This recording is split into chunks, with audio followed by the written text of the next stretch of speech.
এর জন্য কোরআনুল কারীমের মধ্যে সমস্ত জায়গায় আছে, বারবার আল্লাহ তাআলা বলছে জান্নাতের বিনিময়ে বান্দা কেন দিলাম তোমারে, জান্নাত কেন দিলাম, কেন দিলাম, কেন দিলাম, জাযাআম বিমা কানু ইয়ামালুন।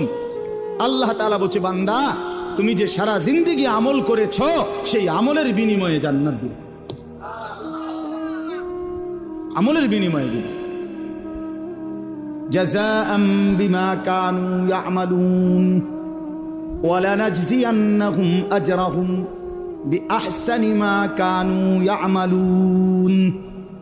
রব্বুল আলামিন বলে বান্দা আমি রব্বুল আলামিন তোমার সমস্ত নেক আমলের বিনিময়ে আখিরাতে হাসরের ময়দানে সর্ব উত্তম বিনিময় তোমাকে ফিরিয়ে দেব।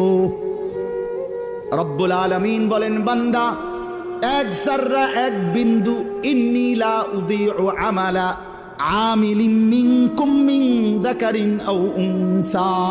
আল্লাহ বলে পুরুষ হও আর নারী হও, আমি রব্বুল আলামিন ওয়াদা দিলাম ঈমানের সাথে যতগুলো নেক আমল করেছো একটা আমলও আমি আল্লাহ নষ্ট হতে দেব না, আমি বিনিময় দেব,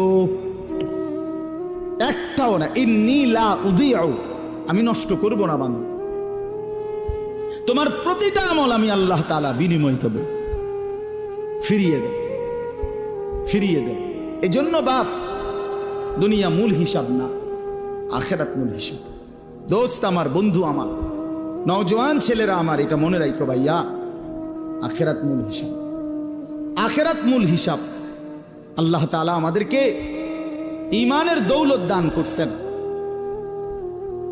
সোয়ালা কাম্বিয়া আদম আলাইহিস সালাম থেকে নিয়ে আমাদের নবী মুহাম্মদ সাল্লাল্লাহু আলাইহি সাল্লাম পর্যন্ত